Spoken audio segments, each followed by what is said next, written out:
अभी अपने पास जो धातुकर्म का जो अपने लास्ट जो पार्ट है वो है धातु का शोधन। ठीक है, धातु का शोधन कहा जा सकता है या इसे अपने क्या नाम दे सकते हैं, धातु का परिष्करण इसे कहा जा सकता है।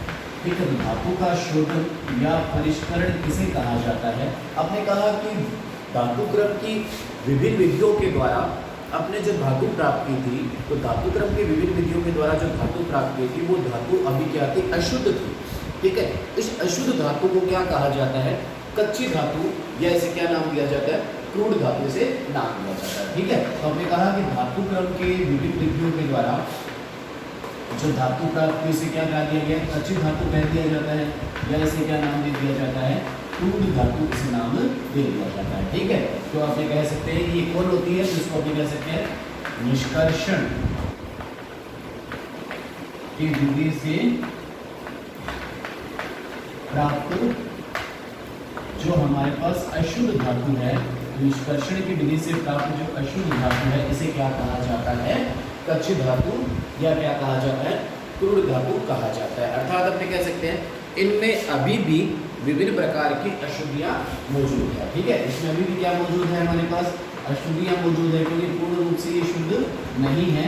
तो इन अशुद्धियों को अभी अपने को क्या करना पड़ेगा, दूर करना पड़ेगा। ठीक है, तो विभिन्न प्रकार की अशुद्धियां हैं, इन अशुद्धियों को क्या करना पड़ेगा, अपने को दूर करना पड़ेगा। ये अशुद्धियां क्या क्या चीज़ों की हो सकती है, तो पहले मैं बात कर सकता हूँ धातुओं के अनअपचयित ऑक्साइड, मतलब अगर जो ऑक्साइड है वो पूर्ण रूप से अपचयित ना हो, धातुओं के अनअपचयित ऑक्साइड।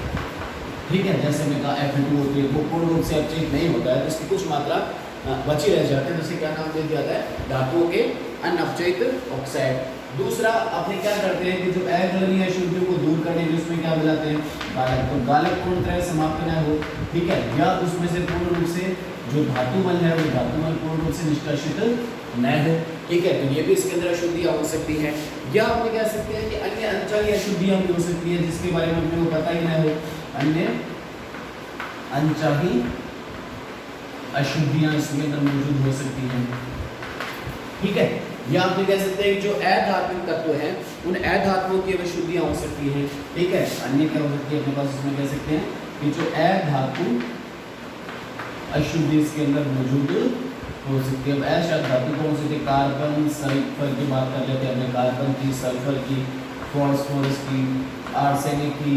ठीक है, तो ये जो अधात्मिक अशुद्धियां हैं ये आप कह सकते हैं सिलिकन की। तो ये जो अधात्मिक अशुद्धियां हैं वो अधात्मिक अशुद्धियां इस कच्ची धातु या क्रूड धातु के अंदर क्या हो सकती है, मौजूद हो सकती है। ठीक है, तो हमने सबसे पहले बात की कि यहाँ पर मेरा जो टॉपिक चल रहा था वो टॉपिक था धातुओं का शोधन।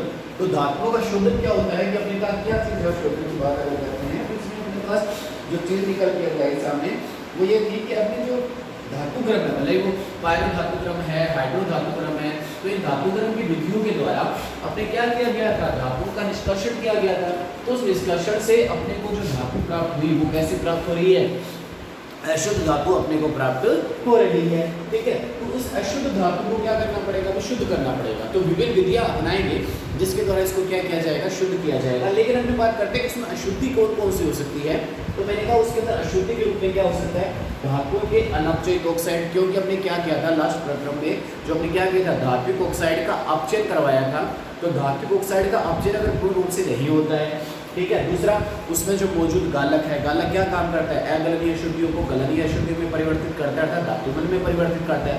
तो उसके अंदर कुछ मात्रा में गालक रह सकता है, या क्या रह सकता है, धातुमल रह सकता है, या अन्य अनचाही अशुद्धियों भी इसके अंदर हो सकती है। या आप कह सकते हैं कि अधात्विक अशुद्धि भी इसके अंदर अपने पास मौजूद रह सकती है। ठीक है, तो ये हमारे पास क्या हो जाती है, इसकी अशुद्धियाँ आ जाती है, और इन अशुद्धियों को क्या करना पड़ेगा, अपने को दूर करना पड़ेगा। ठीक है, तो इन अशुद्धियों को दूर करने के लिए अपने पास क्या करते हैं, अब विभिन्न विधियों का चयन करते हैं। तो वो विधि कौन सी विधि प्रयोग में लेंगे, उसके लिए अपने कहते हैं कि धातु और उनमें उपस्थित जो अशुद्धि है उसकी प्रकृति व गुण के आधार पर अपने इन विधियों का चयन करते हैं। ठीक है, तो अपने कहें कि जो अपने पास जो धातु के शोधन की जो विधि का चयन किया जाएगा, वो धातु के शोधन की विधि का चयन किसके आधार पर करेंगे, अपने यहाँ पर धातु के शोधन की विधि का चयन किस आधार पर करेंगे, अपने पास यहाँ पर करेंगे वो चयन किया जाएगा धातु व उसमें उपस्थित जो अशुद्धि है उस अशुद्धि के गुण व प्रकृति के आधार पर अपने क्या करते हैं कि उस शोधन की विधि का क्या किया जाता है, चयन किया जाता है कि वो धातु कौन सी है और धातु में अशुद्धि किस प्रकार की है, उसके आधार पर उसके गुण और उसकी प्रकृति के आधार पर क्या किया जाता है, अपने जो शोधन की विधि का क्या किया जाता है, चयन किया जाता है। ठीक है, तो अब अपने पास यहाँ पर मैं पहली विधि इसमें लेकर चलता हूँ। वो हमारे पास पहली विधि आती है इसके अंदर आसवन की विधि। अपने पहली सबसे पहली विधि जो शोधन की सबसे पहली विधि कौन सी मैं प्रयोग में लेता हूँ, आसवन की विधि प्रयोग में ली जाती है। ठीक है, आसवन का मतलब क्या होता है कि जो दो अगर अपने पास पदार्थ है, दो अपने पास ठोस है या द्रव है, उनको क्या किया जाता है, गर्म किया जाता है। तो गर्म करने पर वो क्या, अगर वो द्रव है तो वो क्या होंगे, वाष्पित होंगे। तो वाष्पित होने से दोनों का जो क्वथनांक है वो अलग अलग होता है। ठीक है, जैसे तो एक का क्वथनांक कम होगा तो वो पहले वाष्पित हो जाएगा और जिसका क्वथनांक ज़्यादा होता है वो बाद में वाष्पित होता है। तो इस गुण के आधार पर अपने क्या किया जाता है, इस विधि का चयन किया जाता है। तो अर्थात यहाँ पर अपने बात करेंगे तो कौन सी धातुओं के लिए इस विधि को प्रयोग में लिया जाता है, तो अपने कहेंगे जिनका क्वथनांक कम होता है। ठीक है, यहाँ पर इंपॉर्टेंट बात है, अपने यहाँ पर बात करेंगे कम क्वथनांक वाली धातुओं के लिए। ठीक है, आसवन की विधि किस में काम में ली जाती है, कौन सी धातुओं के लिए काम में, मैंने कहा प्रकृति और गुण को ध्यान में रखना है विधि के चयन के अंदर। तो मैंने कहा कि जिन धातुओं का क्वथनांक कम होता है उनके शोधन के लिए कौन सी विधि प्रयोग में ली जाती है, आसवन की विधि प्रयोग में ली जाती है। ठीक है, तो इसमें क्या हो जाता है कि जिसमें वो अवाष्पशील अशुद्धियां होती है, ठीक है, तो धातु का क्वथनांक कम होता है और जो अशुद्धियां हैं वो अशुद्धियां हमारे पास कैसी रह जाएगी, अवाष्पशील रह जाएगी। जैसे अपने पास बात करें कि ये हमारे एक पात्र है और इस पात्र में अपने क्या कर रखा है कि यहाँ पर अपने पास अपने कह सकते हैं कि अशुद्ध धातु है। ठीक है, इसमें यहाँ पर अपने विकास में लगा दी और विकास में से अपने इस तरह से एक अपने यहाँ पर बात कर रहे हैं। ठीक है, यहाँ पर एक कर रहे हैं अपने इसमें दोनों को क्या किया जा रहा है, गर्म किया जा रहा है। तो गर्म करने से क्या है कि धातु का क्वथनांक कम है, तो कम क्वथनांक होने के कारण से धातु वाष्पित होकर कहाँ जाएगी, इस पात्र में एकत्रित हो जाएगी। लेकिन अशुद्धियां क्या है, अवाष्पशील है, तो वो यहाँ पर ही रह जाती है। ठीक है, तो इसके आधार पर मतलब दोनों का जो क्वथनांक है वो भिन्न भिन्न है।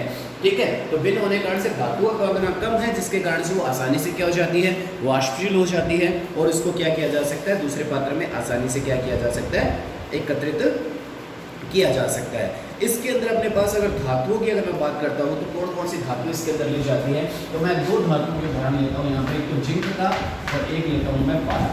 तो इन दो धातुओं का जो शोधन है वो किस विधि के द्वारा किया जाता है, आसवन विधि के द्वारा इन दोनों धातुओं का शोधन करवाया जाता है। ठीक है, तो इसके बाद अपने क्या करें, पहले आसवन करवाया जाता है कि आसवन से वाष्पशील हो जाती है। वाष्पशील होने के बाद में इनका यहाँ पर क्या करवाना जरूरी है, धातु का संघनन भी करवाना जरूरी है, मतलब उसको वापस ठोस अवस्था में या द्रव अवस्था में बदलना भी क्या हो जाता है, जरूरी हो जाता है, नहीं तो धातु क्या हो जाती है, वाष्पशील हो जाती है। ठीक है, तो अपने पास यहाँ पर दो इंपॉर्टेंट बातें आई कि आसवन की विधि कौन सी धातुओं के शोधन में काम में लेते हैं, अपने कहीं जो कम क्वथनांक वाली धातु है उनके शोधन में कौन सी विधि को प्रयोग में लिया जाता है, आसवन की विधि को प्रयोग में लिया जाता है। अर्थात इसमें जो अशुद्धियां हैं वह अशुद्धियां क्या बनी रहती है, अवाष्पशील प्रकृति की बनी रहती है। और इसका उदाहरण आ गया हमारे पास जिंक और पारा, ये दो धातुएं हैं जिनका शोधन अपने किस विधि के द्वारा करवाते हैं, आसवन की विधि के द्वारा करवाया जाता है। ठीक है, नेक्स्ट जो दूसरी विधि इसके अंदर हमारे पास आती है वो हमारे पास है यहाँ पर द्रवीकरण या द्रव गलन परिष्करण।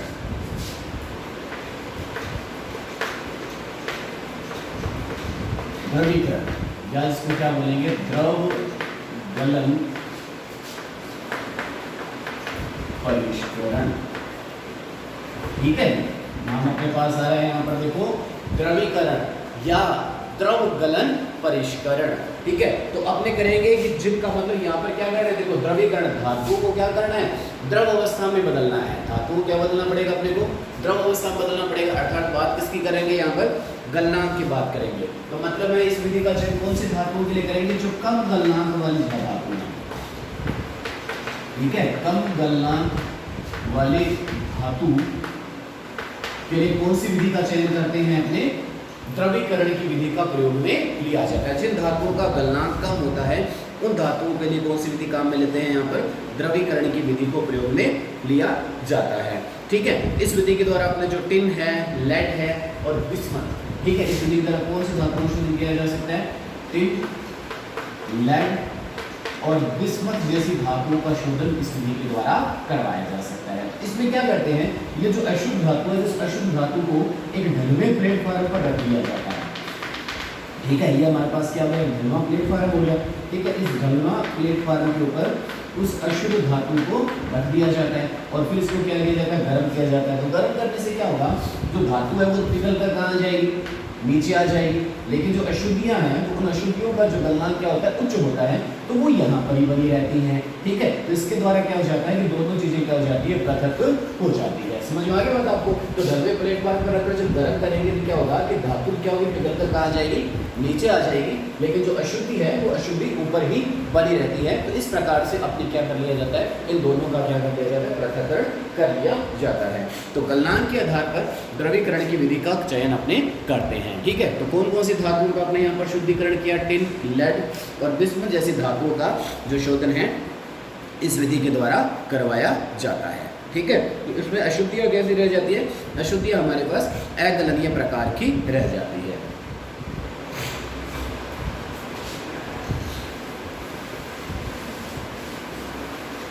तीसरी विधि इसमें लेते हैं अपने पास, शोधन की तीसरी विधि हमारे पास आती है, वो है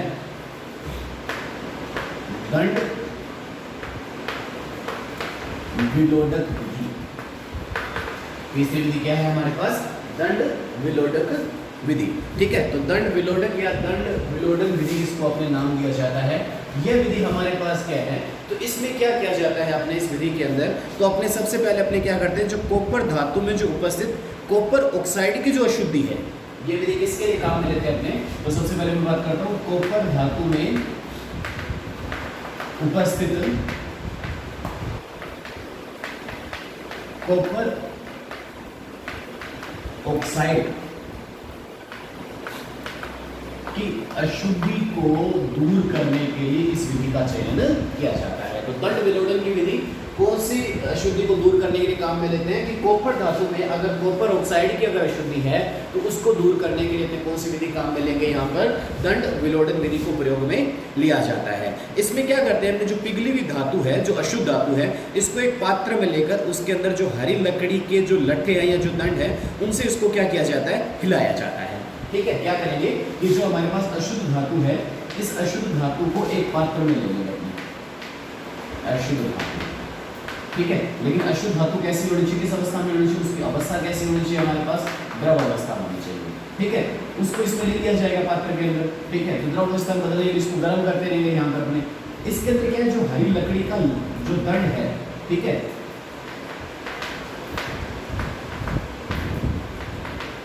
हरी लकड़ी से मतलब है कि अभी अपने पेड़ से किसी से तोड़ा है उसको, मतलब वो सूखी नहीं है। ठीक है, तो उस लकड़ी से इसको क्या किया जाता है, घुमाया जाता है। ठीक है, उस द्रव धातु को, अशुद्ध द्रव धातु है, उस अशुद्ध द्रव धातु को क्या किया जाता है, घुमाया जाता है।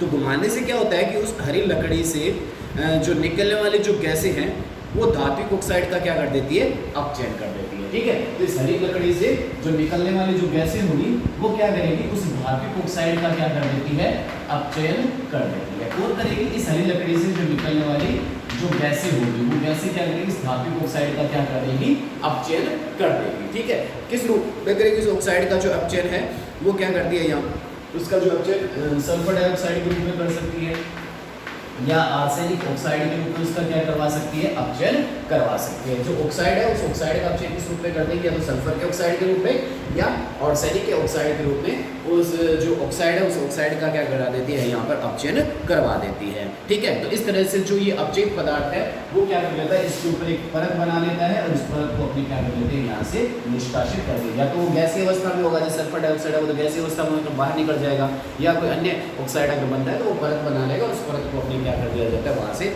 आसानी से पृथक कर दिया जाता है। ठीक है, तो ये जो विधि हमारे पास कण विलोडन की विधि स्पेशली किसके लिए काम में ले रहे हैं, वो अपने यहाँ पर जिक्र इसका कर दिया।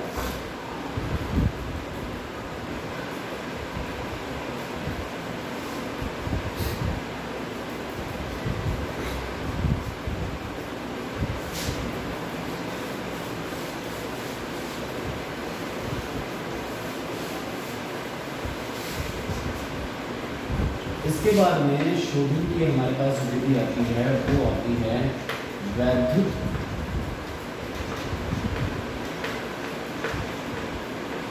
अपघटनी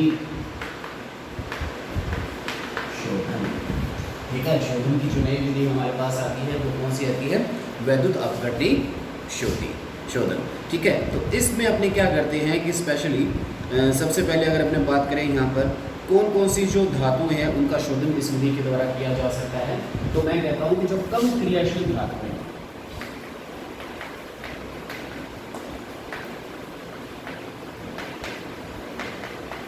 ठीक है, कम क्रियाशील धातुओं का जो शोधन के लिए कौन सी विधि काम में लेते हैं, अपने पास वैद्युत अपघटन शोधन की विधि काम में लेते हैं। ठीक है, तो इसमें जैसे मेरे पास उदाहरण आ जाता है,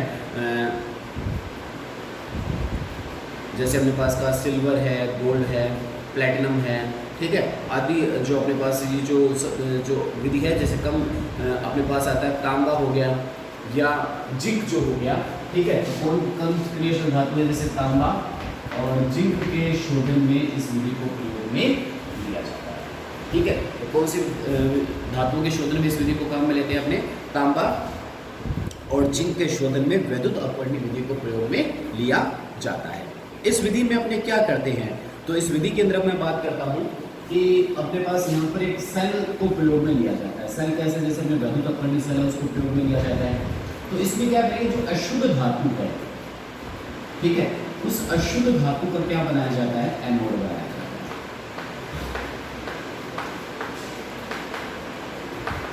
है। अशुद्ध धातु का क्या बनाएंगे, अपने एनोड बनाएंगे, और उसी का ही क्या लिया जाता है, शुद्ध धातु का क्या ले लिया जाता है, अपने पास यहाँ पर कैथोड ले लिया जाता है। इलेक्ट्रोड है, वो इलेक्ट्रोड कैसे बनाए जाते हैं, अशुद्ध धातु का क्या बनाएंगे, अपने यहाँ पर एनोड बनाएंगे, और शुद्ध धातु का क्या बनाएंगे, अपने यहाँ पर कैथोड बनाएंगे। क्लियर चीज, और इनको किससे जोड़ दिया जाता है, अपने पास यहाँ पर इसको बैटरी से इसको अपने जोड़ दिया जाता है। दोनों इलेक्ट्रोडों को किससे जोड़ दिया जाएगा, बैटरी से जोड़ दिया जाएगा, और यहाँ पर क्या लिया जाता है, उसी धातु का अपने यहाँ पर क्या लेते हैं, वैद्युत अपघटनी विलयन ले लिया जाता है। तो उसी धातु का क्या ले लिया जाता है, यहाँ पर वैद्युत अपघटनी विलयन को प्रयोग में ले लिया जाता है। ठीक है, तो जैसे अपने पास यहाँ पर बात करें कि जैसे मेरे को कॉपर धातु का शोधन करना है, तो कॉपर धातु का शोधन करना है तो अशुद्ध कॉपर को कहाँ ले लिया जाएगा, यहाँ पर एनोड के रूप में ले लिया जाएगा, और शुद्ध कॉपर का क्या बना दिया जाएगा, कैथोड बना दिया जाएगा। और यहाँ पर जो वैद्युत अपघटनी विलयन है, वो वैद्युत अपघटनी विलयन किसका ले लिया जाएगा, कॉपर सल्फेट का लेने क्योंकि अपने कह रहे हैं कोई भी वैद्युत अपघटनी विलयन किसका, उसी धातु का वैद्युत अपघटनी विलयन, उसका लवण लिया जाएगा, लवण का जलीय विलयन अपने यहाँ पर प्रयोग में लेंगे। ठीक है, तो लवण का जब जलीय विलयन अपने यहाँ पर प्रयोग में लेंगे, तो वैद्युत अपघटनी विलयन कौन सा है हमारे पास, लवण का जलीय विलयन अपने यहाँ पर प्रयोग में लिया जाता है। ठीक है, तो होगा क्या कि जो हमारे पास अशुद्ध धातु है, उस अशुद्ध धातु के एनोड पर जो प्रक्रिया है, वो प्रक्रिया कौन सी होती है हमारे पास, ऑक्सीकरण की जो प्रक्रिया हमारे पास संपन्न होती है। ठीक है, तो आपने यहाँ पर कहा कि ये तो हो गया हमारे पास अशुद्ध कॉपर हो गया, और यहाँ पर क्या हो गया, शुद्ध कॉपर हो गया। ध्यान देने वाली बात ये है कि मैंने जो अशुद्ध धातु की जो छड़ ली है वो कैसे ली है, मोटी ली है, और शुद्ध धातु की जो छड़ ली है वो कैसे ली है, पतली ली है। यहाँ पर वैद्युत अपघटनी विलयन जो मैं प्रयोग में ले रहा हूँ किसका लिया, जैसे कॉपर सल्फेट का अम्लीय जलीय विलयन मैंने यहाँ पर प्रयोग में ले लिया। क्या प्रयोग में लिया मैंने यहाँ पर, कॉपर सल्फेट का अम्लीय जलीय विलयन को मैंने यहाँ पर इसमें प्रयोग में लिया गया है। ठीक है, तो अब यहाँ पर इसमें जो वैद्युत अपघटन की प्रक्रिया को अगर समझा जाए तो क्या होगा कि एनोड पर सबसे पहले मैं बात करता हूँ, तो एनोड पर कौन सी प्रक्रिया होती है, ऑक्सीकरण की प्रक्रिया होगी। तो यहाँ पर जो अशुद्ध कॉपर है, कॉपर कैसा है हमारे पास, ठीक है, अशुद्ध है, उस अशुद्ध कॉपर का क्या हो जाएगा, ऑक्सीकरण हो जाएगा। अशुद्ध कॉपर का क्या हो जाता है हमारे पास, ऑक्सीकरण हो जाता है और वो किसका त्याग कर देता है, हमारे पास इलेक्ट्रॉन का त्याग कर देता है। ठीक है, और कैथोड पर क्या होता है, यहाँ तो जो प्रक्रिया हुई वो ऑक्सीकरण की प्रक्रिया दिखाई दे रही है, और कैथोड पर क्या होगा हमारे पास, तो कैथोड पर अगर मैं बात करें कि यहाँ पर वैल्यू अपने विलयन में से जो कॉपर आयन है, वो कॉपर आयन एनोड के द्वारा जो क्या करेंगे इलेक्ट्रॉन है उसको ग्रहण करके शुद्ध कॉपर धातु में क्या हो जाते हैं, परिवर्तित हो जाते हैं। इसका मतलब यहाँ से क्या होगा कि इसमें से जो कॉपर आयन विलेन में चले जाएंगे और विलेन वाले जो कॉपर आयन हैं वो क्या होंगे, अपचयित होकर कॉपर धातु में परिवर्तित होकर यहाँ पर कैथोड पर क्या होते रहते हैं, जमा होते रहते हैं। तो ये प्रक्रिया यहाँ पर क्या होगी, लगातार चलती रहेगी, जिसके कारण से क्या होगा कि जो एनोड पर जो अशुद्ध कॉपर था वो ऑक्सीकृत होकर कहाँ आ रहा है, विलयन में आ रहा है, जिसके कारण से जो एनोड की छड़ अपनी मोटी छड़ ली थी वो छड़ धीरे धीरे क्या होती रहेगी, पतली होती जाएगी, और जो कैथोड की छड़ जो पतली ली थी उसके ऊपर जो अपचयित कॉपर है वो जमा होता जा रहा है, और अपचयित कॉपर के जमा होने से वो छड़ है वो कैसी होती जा रही है, मोटी होती जा रही है, जिसके कारण से क्या होगा, हमारे पास जो एनोड की छड़ धीरे धीरे पतली होती रहेगी और कैथोड की छड़ कैसी होती रहेगी, मोटी होती रहेगी। जो अशुद्धियां है वो अशुद्धियां, क्योंकि अशुद्धियां कैसी है, ऋणावेशित है, और ऋणावेशित अशुद्धियां कैथोड की तरफ गति नहीं कर सकती। अशुद्धियां किस प्रकार की है, ऋणावेशित अशुद्धियां हैं, और ऋणावेशित अशुद्धियां कैथोड पर भी ऋणावेश है तो उस तरफ गति नहीं कर सकती। इसके कारण से वो अशुद्धियां कहाँ एकत्रित हो जाती है, इस एनोड के नीचे किस रूप में एकत्रित हो जाती है, एनोड पंख के रूप में एकत्रित हो जाती है। ठीक है, तो अपने से यहाँ पर पूछ लिया जाए कि एनोड पंख क्या है, तो अपने कह सकते हैं कि जो एनोड पर जो जमा होने वाली जो ऋणावेश जो अशुद्धियां हैं उन अशुद्धियों को क्या कहा जाता है, एनोड पंख कहा जाता है। ठीक है, तो ये हमारे पास अशुद्धियां किस प्रकार की होगी, एनोड पंख के रूप में यहाँ पर अशुद्धियां अपने पास प्राप्त हो जाती है। ठीक है, तो वैद्युत अपकरणीय शोधन की जो विधि का जो चित्र है या इस पर जो होने वाली जो अभिक्रियाएं हैं ये एग्जाम में पूछी गई है। तो एग्जाम में हर साल कोई एक शोधन की विधि अपने कह सकते हैं लगभग पूछी ही जाती है, बहुत आसान सी विधियां हैं और इनमें से कोई एक विधि अपने को एग्जाम में यहाँ पर पूछ ली जाती है।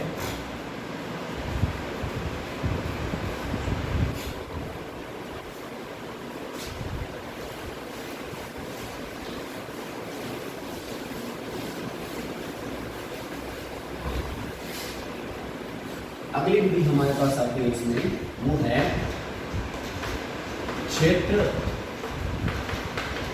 परिशोधन, या जिसको क्या नाम दे सकते हैं अपने, जोन परिष्करण। अगली विधि कौन सी है हमारे पास, क्षेत्र परिशोधन, या इसे क्या नाम दिया जा सकता है, जोन परिष्करण की विधि अपने यहाँ पर कहा जा सकता है। ठीक है, तो ये विधि कौन सी धातुओं को शुद्ध करने में काम में लेते हैं, जो अर्धचालकों में जो प्रयोग में ली जाने वाली धातुएं हैं।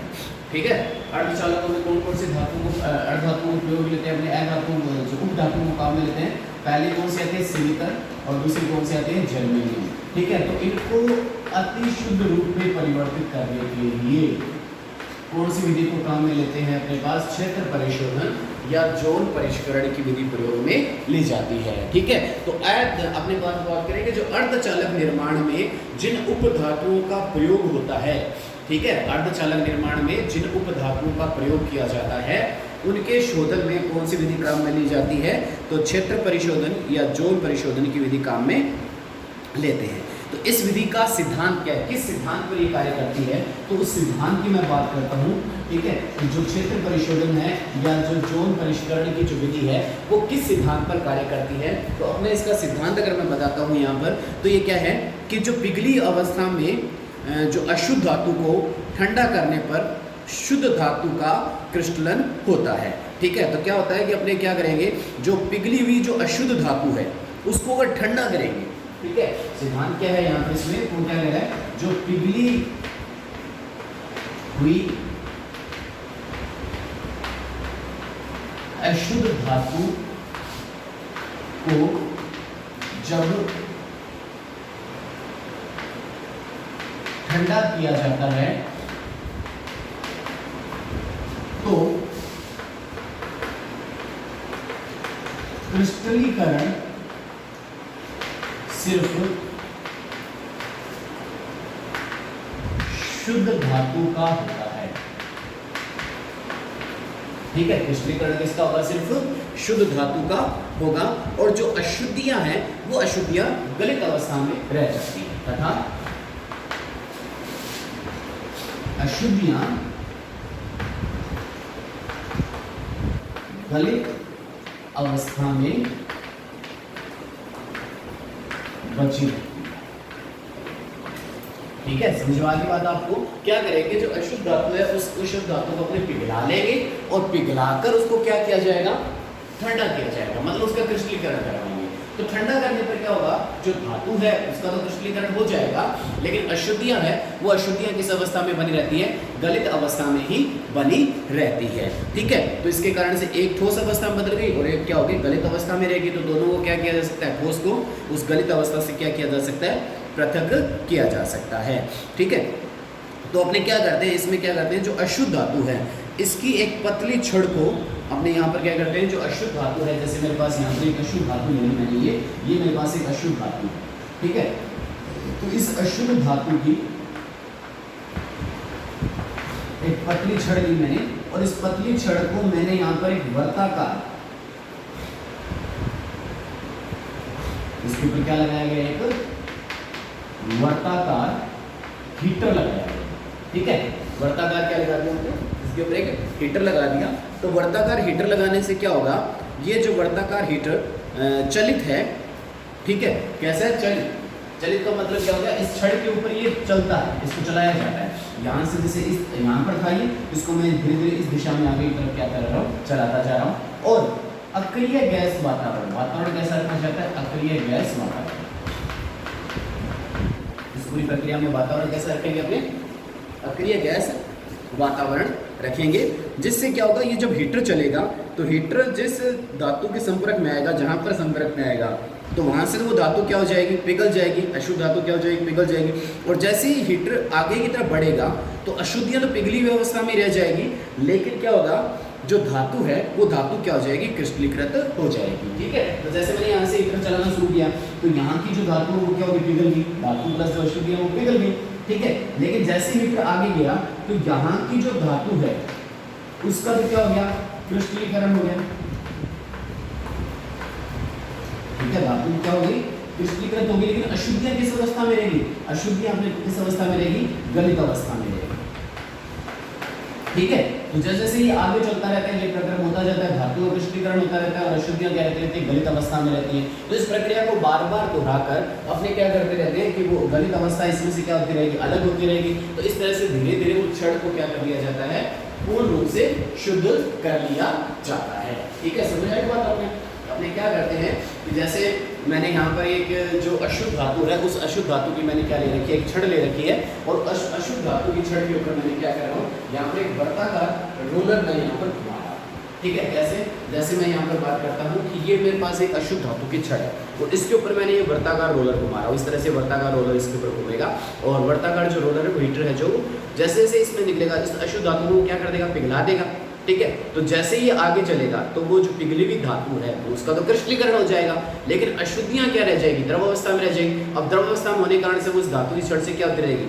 पृथक होती रहेगी। ठीक है, और जो शुद्ध धातु की छड़ अपने पास वापस निर्मित हो जाती है। ठीक है, तो ये हमारे पास जो विधि हुई वो कौन सी होगी? हमारे पास यहाँ पर क्षेत्र परिशोधन, या जिसको अपने नाम क्या दे सकते हैं? जोन परिष्करण की विधि, इसको नाम दिया जा सकता है। तो इस विधि के द्वारा अपने किसका शोधन किया जाता है? तो अपने कहेंगे सिलिकॉनियम और जर्मेनियम जैसी जो उपधातु हैं उनके शोधन में इस विधि को प्रयोग में लिया जाता है।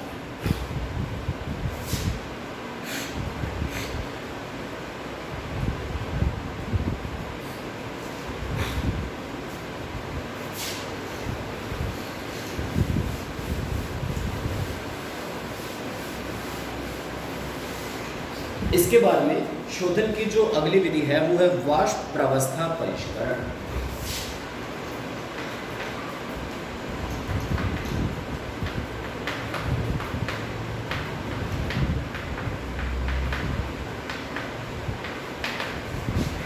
सबसे पहले बात करूं, अभी तक विधियां थी, इनमें से ये विधि मैं बात करता हूं कि कैसा प्रकरण है? रासायनिक प्रकरण है। ये प्रकरण कैसा है? एक रासायनिक प्रकरण है, एक रासायनिक विधि है। इसमें क्या किया जाता है? जो अशुद्ध धातु है उस अशुद्ध धातु को में से जो धातु है उस धातु को किस में परिवर्तित किया जाता है, उसके वाष्पशील यौगिक में परिवर्तित कर दिया जाता है। ठीक है, क्या करेंगे इसमें सिद्धांत की अगर मैं बात करूँ, इसका सिद्धांत क्या कहता है अपने को, तो उसमें कहता है कि जो अशुद्ध धातु है उस अशुद्ध धातु में से धातु को उसके वाष्पशील संकुल में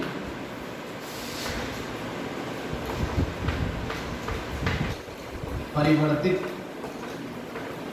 कर दिया जाता है तथा इसके पश्चात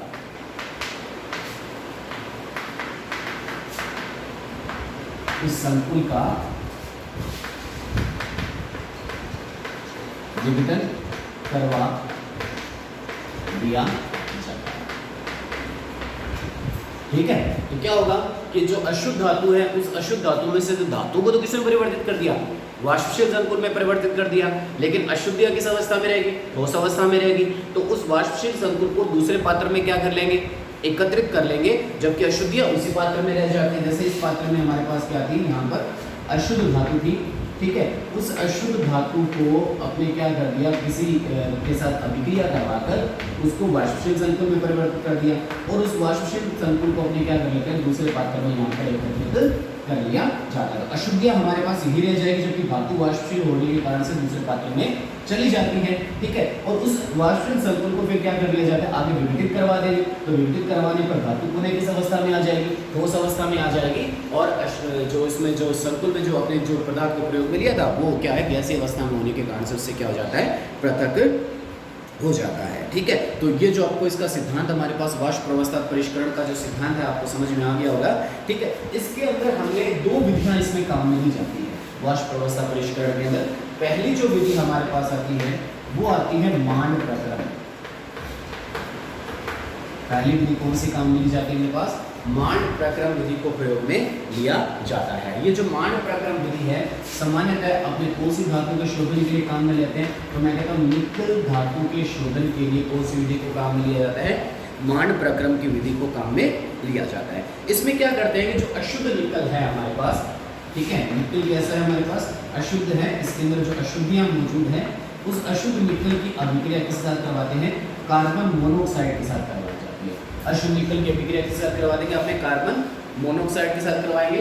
ये जो अभिक्रिया है लगभग 330 केल्विन से 350 केल्विन के मान होती है, जिससे ये जो अशुद्ध निकल है वो किसी में परिवर्तित हो जाता है, एक वाष्पशील संकुल में परिवर्तित हो जाता है। ये क्या बन गया हमारे पास, एक संकुल यौगिक का निर्माण हो गया, वाष्पशील संकुल बन गया। जबकि अशुद्धियां क्या रह जाती है, अशुद्धियां क्या रह जाएंगी हमारे पास, अवाष्पशील रूप में रह जाएगी। तो ये हमारे पास जो संकुल बना वो कैसा बना, इस संकुल का नाम क्या हो गया हमारे पास, टेट्रा कार्बोनिल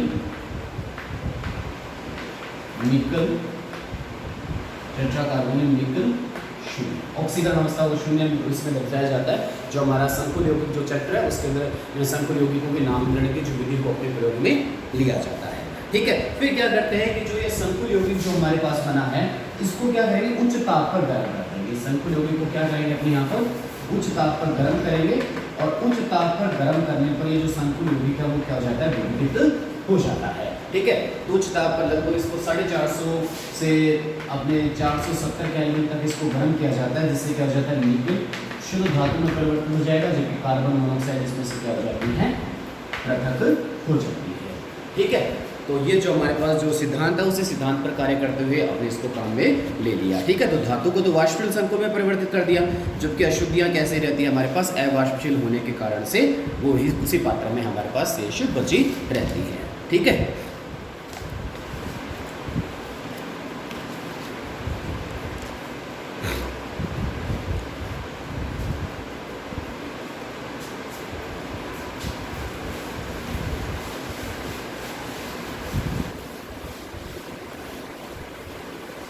इसी वाष्प अवस्था परिष्करण की जो दूसरी विधि है मान प्रक्रम के अलावा दूसरी विधि है वान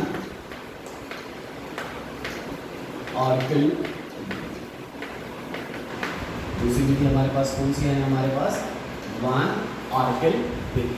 ठीक है, इस विधि के द्वारा, ये भी एक रासायनिक प्रक्रम है, इस विधि के द्वारा अपने जर्कोनियम और टाइटेनियम जैसी धातुओं का शोधन किया जा सकता है। एग्जाम में क्वेश्चन आया था इस विधि के अंदर कि वार्न आर्केल विधि के अंदर जर्कोनियम के अलावा अन्य किस धातु का शोधन किया जाता है। ठीक है, तो अपने देखो जितनी भी मैंने धातु ली उन सभी का आपको नाम पता होना चाहिए। तो इसमें देखिए जर्कोनियम के अलावा किस धातु का शोधन किया जाता है वो अपने से पूछा गया है। तो अपने पता है कि जर्कोनियम के अलावा इसके अंदर टाइटेनियम धातु का शोधन भी वार्न आर्केल विधि के द्वारा करवाया जाता है। तो इस विधि में भी क्या करेंगे, अपने जो अशुद्ध जर्कोनियम है, जैसे हमारे पास जर्कोनियम है वो कैसा है, अशुद्ध है, इस अशुद्ध जर्कोनियम के अभिक्रिया के साथ करवा देते हैं, आयोडीन के साथ करवा देते हैं। लगभग 8 से 70 केल्विन पर जो अशुद्ध जर्कोनियम है वो आयोडीन के साथ क्या कर देता है, अभिक्रिया कर देता है और जर्कोनियम क्या करेगा, एक संकुल यौगिक का निर्माण कर देता है। ठीक है, जर्कोनियम ने क्या कर दिया, एक संकुल यौगिक बन गया। ठीक है, क्या नाम होंगे इसका, टेट्रा आयोडो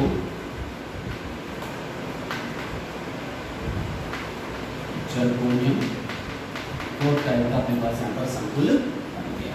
ठीक है, तो अशुद्धियां क्या रहेगी, अवाष्पशील रहेगी, जबकि जो हमारे पास संकुल बना वो संकुल किस प्रवृत्ति का है, वाष्पशील प्रवृत्ति का है। ठीक है, तो वाष्पशील प्रवृत्ति होने के बाद दूसरे पात्र में क्या कर लिया जाएगा, एकत्रित कर लिया जाएगा, जबकि अशुद्धियां उसी पात्र में हमारे पास बनी रहती है।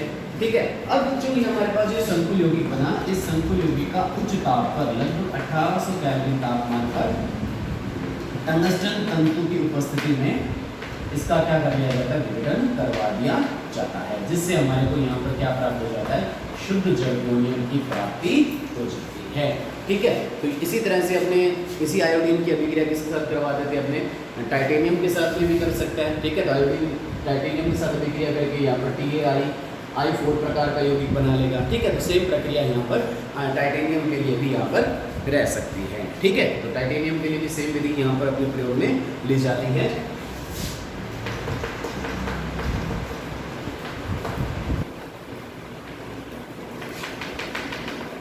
और इसका फिर क्या कर लिया जाता है, अपने विघटन करवा दिया जाता है। ठीक है, तो इस तरह से अपने यहाँ पर टाइटेनियम का भी शोधन इस विधि के द्वारा करवा सकते हैं।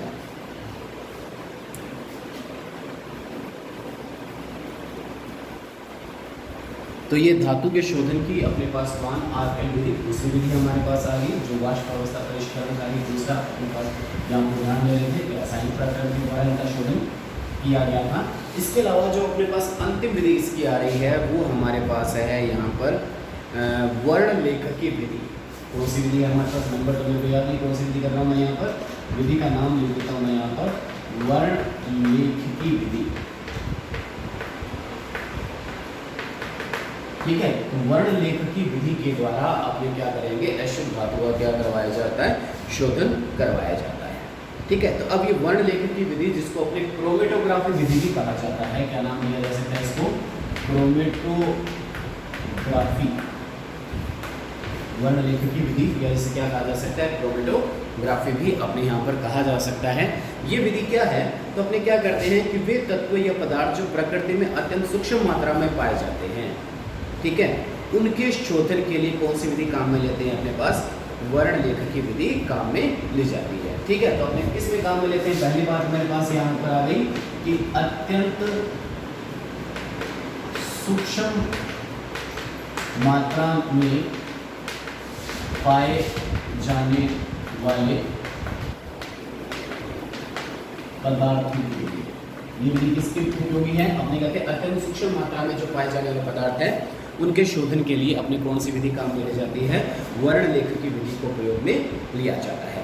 अब ये विधि का सिद्धांत क्या है, तो मैं बात करता हूँ इसका जो सिद्धांत अगर देखा जाए तो मैं कहता हूँ ये विधि हमारे पास अधिशोषण के सिद्धांत पर कार्य करती है। किस सिद्धांत पर कार्य करेगी ये विधि, अधिशोषण के सिद्धांत पर कार्य करती है इस विधि। इस विधि में क्या करते हैं कि जो मिश्रण है वो दो प्रवस्थाओं के मध्य वितरण पर आधारित है। इस विधि में क्या होता है, जो मिश्रण है उस मिश्रण में क्या होगी, दो प्रवस्थाओं का क्या करवाया जाता है, वितरण। इस विधि में दो प्रवस्थाओं का वितरण करवाया जाता है। इन दोनों प्रवस्थाओं में से जो एक प्रवस्था होगी वो स्थिर होगी और दूसरी प्रवस्था क्या होगी हमारे पास, गतिशील होगी। ठीक है, एक प्रवस्था हमारे पास स्थिर होगी और दूसरी कैसी होगी, गतिमान। दो प्रवस्थाएं कौन कौन सी, पहली मैंने कहा यहाँ पर कौन सी प्रवस्था होगी, स्थिर प्रवस्था होगी, और दूसरी कौन सी होगी हमारे पास, गतिमान प्रवस्था इसके अंदर होती है। ठीक है, तो स्थिर प्रवस्था और गतिमान प्रवस्था, इसके अंदर दो प्रवस्थाएं अपने यहाँ पर प्रयोग में ली जाती हैं। ठीक है, तो गतिमान प्रवस्था के रूप में अपने पास कोई द्रव या क्या होती है, गैस होती है। गतिमान प्रवस्था के रूप में अपने पास क्या हो सकता है, या तो कोई द्रव हो सकता है या क्या हो सकती है, कोई गैस हो सकती है। ठीक है, तो गतिमान प्रवस्था हमारे पास द्रव या क्या होती है, गैस होती है। जबकि जो हमारे पास स्थिर जो प्रवस्था है, उस स्थिर प्रवस्था के रूप में अपने पास क्या लिया जाता है, ठोस को लिया जाता है। स्थिर प्रवस्था के रूप में क्या लिया जाता है, ठोस को लिया जाता है। और ये किसका कार्य करता है, यहाँ पर अधिशोषक स्तंभ का कार्य करता है। ठीक है, तो मैंने आपको जो पृष्ठीय रसायन जो चैप्टर अपने जो बनाया था उसके अंदर आपको बता दिया था कि अधिशोषक क्या होता है, अधिशोषक क्या होता है। तो यहाँ पर जो अधिशोषक का जो कार्य करती है वो कौन सी प्रवस्था करती है, ठोस प्रवस्था हमारे लिए किसका कार्य करेगी, यहाँ पर अधिशोषक स्तंभ का कार्य करेगी। ठीक है, स्थिर प्रवस्था के रूप में अपने जो किसी ठोस अधिशोषक पदार्थ का जो चयन है, ठीक है, आपने कहे कि इस ठोस अधिशोषक पदार्थ का जो चयन किया जाता है,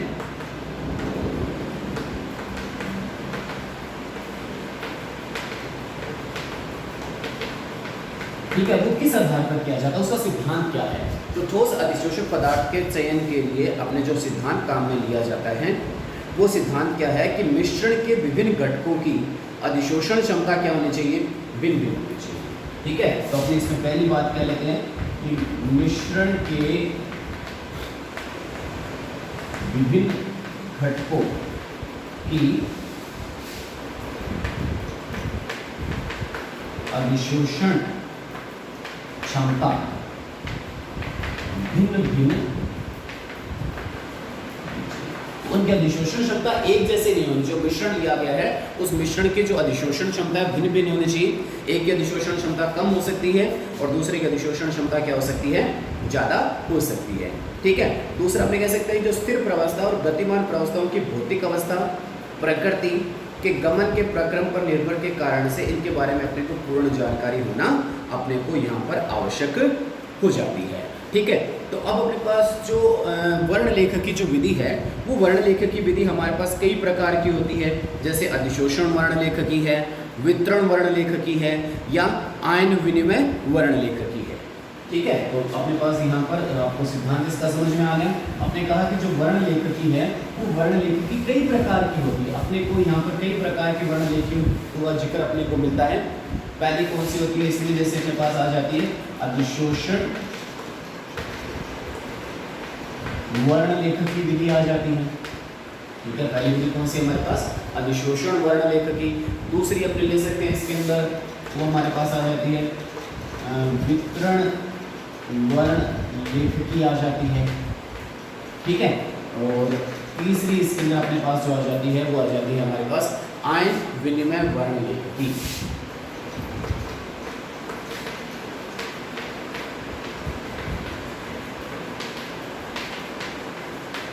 तीसरी भी हमारे पास कौन सी आ जाती है, इसकी आयन विनिमय वर्ण लेखकी।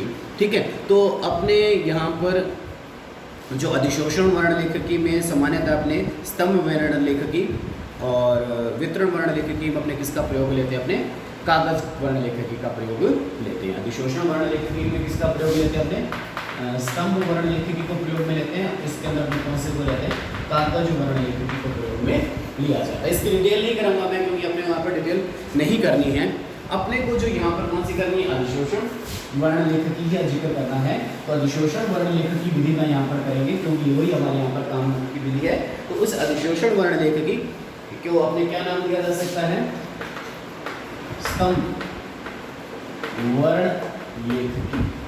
क्या किया जा सकता है, स्तंभ वर्ण लेखकी, या इसको क्या बोला जा सकता है, कॉलम वर्ण लेखकी या क्रोमेटोग्राफी, इस विधि को नाम दिया जा सकता है।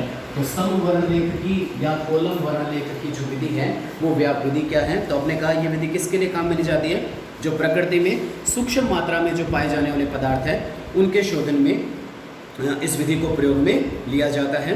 ठीक है, तो मतलब क्या होता है कि जो अशुद्धियाँ हैं, अशुद्धियाँ और उस धातु की जो रासायनिक प्रकृति में ज़्यादा भिन्नता नहीं होती है, रासायनिक गुणधर्मों में अपने को ज़्यादा भिन्नता देखने को नहीं मिलती है, इसके लिए उनको पहचानने के लिए ये विधि ज़्यादा उपयोगी विधि आती है। अपने कह सकते हैं कि अन्य विधियों के द्वारा उन धातुओं का शोधन क्यों नहीं किया जा सकता, तो अपने कहते हैं कि इसमें उन धातुओं में जो मौजूद अशुद्धियाँ हैं और धातु में ज़्यादा रासायनिक गुणों में अपने को भिन्नता देखने को नहीं मिलती है, तो ज़्यादा भिन्नता नहीं देखने को मिलती है, इसके लिए अपने यहाँ पर कौन सी विधि काम में ली जाती है, स्तंभ वर्णलेखी की विधि को प्रयोग में लिया जाता है। तो इस विधि में अपने देखें जो क्या किया जाता है, अपने एक कांच की नलिका है जिसमें नीचे की तरफ क्या लगी हुई है, एक टूटी लगी हुई है। तो ऐसे कांच की नलिका, बेलनाकार एक कांच की नलिका ली जाती है। इस बेलनाकार कांच की नलिका के अंदर अपने क्या है, नीचे की तरफ क्या लगी हुई है, टूटी लगी हुई है। इसके अंदर क्या करते हैं, अपने यहाँ पर अधिशोषक पदार्थ को भर लिया जाता है, क्योंकि अपने कहा था अधिशोषक पदार्थ है वो स्थिर प्रवस्था है और कोई ठोस होता है, उस ठोस को एक उचित द्रव में मिलाकर उसका मिश्रण तैयार कर लेते हैं। उस ठोस को, जो ठोस अधिशोषक है, उस ठोस अधिशोषक को मैं क्या करूँगा, एक उचित द्रव में मिलाकर उसका एक मिश्रण तैयार कर लिया जाता है। अब वो जो द्रव प्रयोग में लिया जाता है, मतलब ठोस अधिशोषक के मिश्रण बनाने के लिए जिस द्रव को प्रयोग में लिया जाता है, वो जो ठोस है उस द्रव के साथ रासायनिक अभिक्रिया नहीं करना चाहिए। मतलब अधिशोषक पदार्थ उस द्रव के साथ रासायनिक अभिक्रिया नहीं करना चाहिए, पहली शर्त। दूसरा हमारे पास आता है कि जो ठोस अधिशोषक पदार्थ जो प्रयोग में लिया गया है, जो अपने जिन पदार्थों का शुद्धिकरण करना है उसके साथ किसी प्रकार की रासायनिक प्रक्रिया या रासायनिक अभिक्रिया संपन्न न करे। ठीक है, तो दो हमारे पास यहाँ पर शर्तें लगा दी मैंने। पहला जो शर्त है, जो अपने पेस्ट बनाया गया है उस अधिशोषक पदार्थ का, वो अधिशोषक पदार्थ उस द्रव में क्या हो, अवैलेबल हो। पहली शर्त हमने कहा कि अधिशोषक पदार्थ द्रव में कैसा होना चाहिए, अवैलेबल होना चाहिए। दूसरी शर्त हमने कहा कि घटकों के साथ रासायनिक अभिक्रिया नहीं करें। ये दो शर्तें आपने लगाई है जो उस अधिशोषक के लिए लागू होनी चाहिए। तो अब क्या करेंगे, जो विभिन्न घटक हैं उन विभिन्न घटकों को इस अधिशोषक के अंदर धीरे नीचे की तरफ प्रवाहित करेंगे। तो अपने कहते हैं जिसका अधिशोषण ज़्यादा होता है उसमें गति कम होती है, और जिसका अधिशोषण कम होगा उसमें गति क्या होगी, ज़्यादा। तो मैंने यहाँ पर ए बी सी तीन घटक लिए हैं, तो कहते हैं सी घटक का अधिशोषण कम होगा, जिसके कारण से उसका जो गति तीव्रता से होगी अर्थात वो निक्षालित हो जाएगा। लेकिन ए और बी घटक में से उनका क्या होता है, अधिशोषण ज़्यादा होगा। तो अधिशोषण ज़्यादा होने से उनके अंदर गति क्या होगी, कम होगी, जिसके कारण से वो कम गति दूरी तय करेंगे। लेकिन जिसका अधिशोषण कम हो रहा है उसकी गति ज़्यादा है, जिसके कारण से वो क्या ज़्यादा दूरी तय करेगा। इस कारण से इन तीनों पदार्थों को अपने क्या किया जा सकता है, आसानी से वहाँ क्या कर लिया जाता है, निक्षालित या पृथक कर लिया जाता है। ठीक है, फिर अपने क्या करते हैं कि जो निक्षालित द्रव है उस निक्षालित द्रव का क्या कर लिया जाता है, सांद्रण या क्रिस्टलन कराकर उस घटक से उसको क्या कर लिया जाता है, पृथक्करण कर लिया जाता है। ठीक है, तो ये हमारे पास इसके शोधन की विभिन्न विधियों की बात अपने यहाँ पर कर ली। फिर अपने को यहाँ पर कुछ एक दे रखा है अपने को, जैसे अपने को दे रखा है एल्यूमिनियम के उपयोग दे रखे हैं। एल्यूमिनियम धातु का उपयोग क्या है, तो अपने पता है कि जो वेल्डिंग कार्य में अपचायक के रूप में काम में आता है एल्यूमिनियम। ठीक है, या सिगरेट या चॉकलेट है उसका जो रैपर बना होता है वो रैपर किसका बना होता है, एल्यूमिनियम का बना होता है। बिजली के तार या मोटर जो है वो किसकी बनी होती है, एल्यूमिनियम की बनी हुई होती है।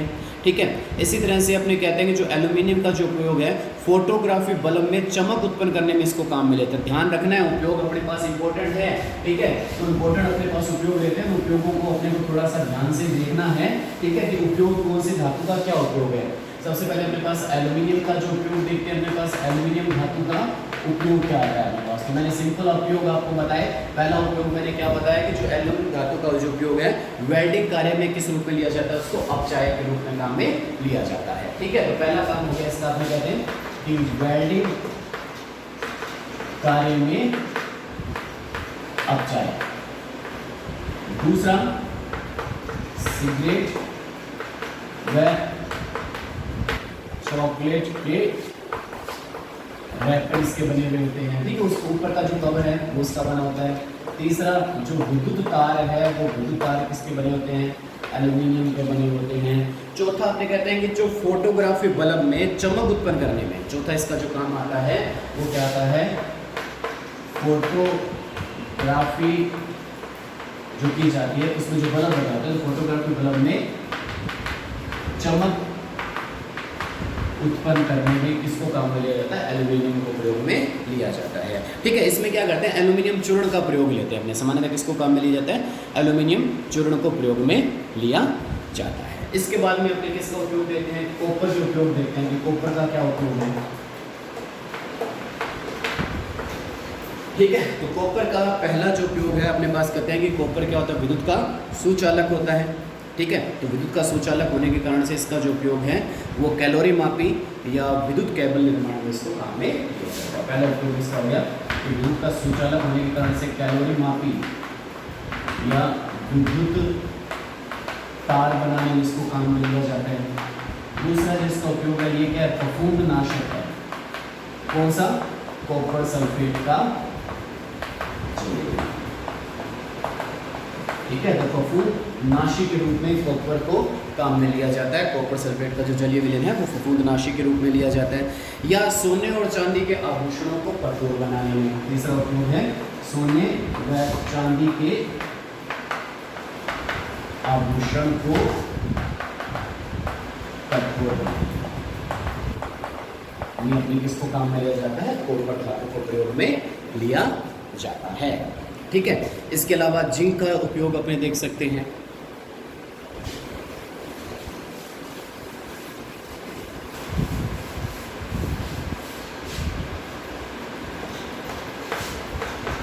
जिंक का उपयोग, ठीक है, तो जिंक का क्या उपयोग है? जिंक के उपयोग की अगर अपने बात करें तो इसके अलावा अपने यहाँ पर जिंक का उपयोग देख सकते हैं, जिसका उपयोग बैटरियों के निर्माण में या जो साइनाइड प्रक्रम था जिसमें अपने क्या किया था? गोल्ड और सिल्वर धातु का निष्कर्षण किया था, उसमें लोहे के गैल्वेनीकरण मतलब उसको जंग से बचाने में, मिश्र धातु जैसे अपने बात कर सकते हैं यहाँ पर पीतल है या जो जर्मन सिल्वर है, ठीक है, या जिंक चूर्ण का जो उपयोग है वो अपचायक के रूप में इसको काम में लिया जाता है। इसी तरह से लोहे के जो उपयोग हैं उसमें से ढलवा लोहा है उसका उपयोग रेलवे स्लीपर, जो रेलवे के जो स्लीपर बनाए जाते हैं, कोच, गटर की पाइप है, खिलौने निर्माण में या जो स्टोव वगैरह है उनके निर्माण में इसको काम में लिया जाता है।